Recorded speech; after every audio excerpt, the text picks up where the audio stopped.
नमस्कार हिंदुओं, ओम नमः शिवाय। शिव महापुराण की आज की कथा में हम शिव जी के उन 8 अवतारों को जानेंगे जिनमें सृष्टि समाहित है। जिस प्रकार सूत के डोरे में मणि और रत्न पिरोए रहते हैं, उसी प्रकार यह संपूर्ण संसार उन 8 अवतारों में स्थित है। इन स्वरूपों के चरित्रों की कथा सुनने से भी आनंद की वृद्धि होती है। उनके नाम कुछ इस प्रकार हैं: शर्व, भूव, रुद्र, उग्र, भीम, पशुपति, ईशान और महादेव। ये 8 अवतार पृथ्वी, जल, अग्नि, वायु, आकाश, सूर्य और चंद्रमा में स्थित रहते हैं और संसार को प्रसन्नता प्रदान करते हैं। भूव रूप होकर जल में रहते हैं और संपूर्ण प्राणियों के कष्टों को दूर करते हैं। रुद्र रूप होकर अग्नि में निवास करते हैं और प्रकाश द्वारा सब लोगों को आनंद प्रदान करते हैं। उग्र रूप होकर वायु में निवास करते हैं, जिससे सब प्राणी जीवित रहते हैं। भीम रूप होकर आकाश में जाकर निवास करते हैं और संपूर्ण संसार को अपने में समेटे रहते हैं। पशुपति रूप होकर श्रेतज्ञ है, जिससे सब लोगों को सुख मिलता है। ईशान रूप होकर वे वायु में स्थित रहते हैं, जिससे पृथ्वी और आकाश सब प्रकाशित बने हैं। महादेव होकर उन्होंने चंद्रमा में अपना निवास बनाया है और संपूर्ण जीवों का पालन करते हैं। शिव जी के ये 8 मुख्य रूप है। इस प्रकार शिव जी सब में प्रकट हैं। शिव जी का पूजन करने से संपूर्ण ब्रह्मांड का पालन पोषण हो जाता है। जिस प्रकार माता पिता को अपने बालक की प्रीति होती है,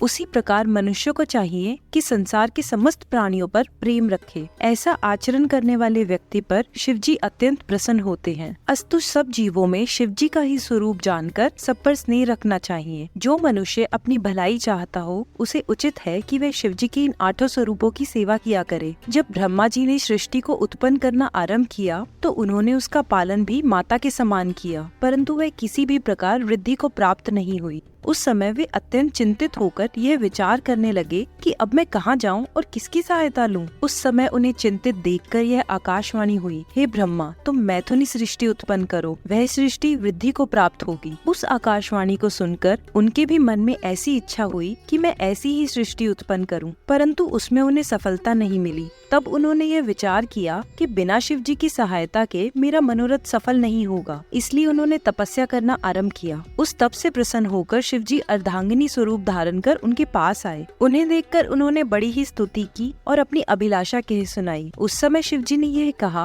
हे ब्रह्मा, हम तुम्हें वरदान देते हैं कि तुम्हारा मनोरथ पूर्ण हो। इतना कहकर उन्होंने अपने शरीर को शक्ति से अलग कर लिया। तब शिव और शक्ति के दोनों अलग अलग रूप दिखाई दिए। इस चरित्र को देखकर ब्रह्मा जी को और भी अधिक प्रसन्नता हुई। तब उन्होंने आकाशवाणी का वृतांत सुनाते हुए शक्ति से यह प्रार्थना की कि आप दक्ष के घर अवतार लें और शिव जी भी अवतार लेकर आपके साथ विवाह करें। इस प्रार्थना को सुनकर शक्ति ने तथास्तु कहा। तदुपरांत उन्होंने अपनी बाहों के बीच से अन्य शक्तियाँ उत्पन्न की और शिव जी की दोनों ओर देखने लगी। उस समय शिव जी ने हंसकर कहा कि ब्रह्मा ने हमारी प्रसन्नता के निमित्त बहुत तप किया है, अस्तु तुम इनके मनोरथ पूर्ण करो। यह सुनकर शक्ति ने ब्रह्मा जी की अभिलाषाओं को पूर्ण किया। तदुपरांत वे शिव जी के शरीर में पूर्व की भांति सम्मिलित हो गई और शिव जी भी ब्रह्मा जी को वरदान देकर अंतर्ध्यान हो गए। और इस प्रकार शिव जी से वरदान पाकर ब्रह्मा जी ने मैथुनी सृष्टि की उत्पत्ति की।